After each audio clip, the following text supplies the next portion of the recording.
लसौड़े का अचार। आधे लोगों को ये नाम सुनते ही पुराने दिन याद आ जाते हैं और आधे लोग बोलते हैं ये क्या होता है। क्योंकि लसौड़ा या ग्लूबेरी इंडिया के कुछ उन इंग्रेडिएंट्स में से एक है जो इतने टाइम से एग्जिस्ट तो कर रहे हैं पर सोशल मीडिया पे उनको कोई हाइप नहीं मिला है।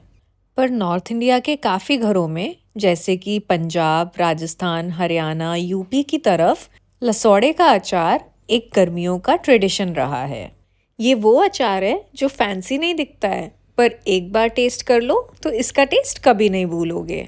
इसका टेक्सचर ही इसकी खासियत है, थोड़ा सा स्टिकी, थोड़ा सा जूसी और मसालों को एब्जॉर्ब करने में एकदम परफेक्ट। मे बी शायद इसीलिए इसका नाम इंग्लिश में ग्लूबेरी पड़ा। इसको खट्टा करने के लिए हम कंबाइन करते हैं रॉ मैंगो के साथ। पुराने ज़माने में जब फ्रिज नहीं होते थे तो इसी तरीके से कितनी सारी रेसिपीज़ को प्रिजर्व करके रखा जाता था कि वो साल साल चलें।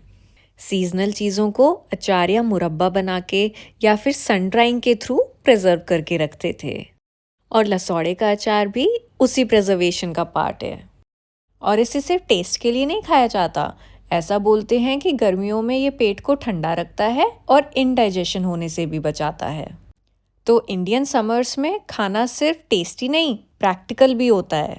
अपना फूड कल्चर कितना इंटरेस्टिंग है ना, कि सीज़न के हिसाब से और क्लाइमेट के हिसाब से खाना इवॉल्व होता रहता है। राजस्थान की तरफ देखो तो वहाँ पे कितना ड्राई क्लाइमेट है, तो वहाँ का खाना भी वैसा ही है। वहाँ के अचार और प्रिजर्व्ड फूड्स का टेस्ट कितना लॉन्ग लास्टिंग और बोल्ड होता है नहीं। ये अचार भी कुछ वैसा ही है, इंस्टेंट नूडल्स की तरह नहीं। इस अचार को पेशेंस, टाइम और धूप, ये तीनों चीज़ चाहिए, क्योंकि इन मसालों के साथ ये धूप में धीरे धीरे पकता है। और जो इसका चिपचिपा सा ग्लू होता है ना अंदर, वो धीरे धीरे सारे मसालों को पी लेता है। बिल्कुल पुराने ज़माने की रेसिपीज़ की तरह। स्लो प्रोसेस पर अनफॉरगेटेबल रिजल्ट। और हर जगह का वर्जन बिल्कुल अलग, कहीं ज़्यादा सौंफ, कहीं ज़्यादा खट्टा, कहीं ज़्यादा तीखा या कहीं एकदम मस्टर्ड ऑयल का पंच। ये उन्हीं रेसिपीज़ में से एक है जो डायरीज़ में नोट करी जाती थीं या फिर नानी दादी के इंस्ट्रक्शन से पास ऑन होती थीं। ना एग्जैक्ट मेजरमेंट्स, ना यूट्यूब ट्यूटोरियल्स, बस अंदाज़ा और एक्सपीरियंस। तभी तो हमने इस ट्रेडिशनल रेसिपी को अपना ट्विस्ट देने के लिए इसमें लहसुन डाल दिया। पर अगर आपको लहसुन पसंद नहीं है तो आप बिल्कुल स्किप कर देना। पर हाँ, इस अचार को 7 से 10 दिन तक धूप में ज़रूर सुखाना और उससे पहले खाना मत। वैसे तो ये मैं खुद को याद दिला रही हूँ क्योंकि मैं ही हमेशा कच्चे अचार खाने बैठ जाती हूँ। और लसौड़े में गुठली होती है तो खाते टाइम गुठली का भी ध्यान रखना होता है। इस अचार में एक वार्मथ फील होती है, और वो इसलिए क्योंकि ये सिर्फ अचार नहीं है, ये हमारी फैमिली की जेनरेशनल नॉलेज है।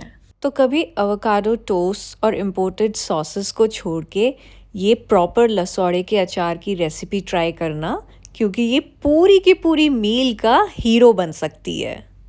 और इसीलिए इंडियन अचार कल्चर इतना टाइमलेस है, क्योंकि ये सिर्फ एक डिश नहीं होता है, पूरे रीजन, क्लाइमेट और जनरेशंस की स्टोरी कैरी करता है। So if you like this recipe of ours, please give us a like, subscribe to our channel and let us know in your comments what you feel about it. आज खाने में क्या है कि आज के एपिसोड में बस इतना ही। Thank you for watching. Bye.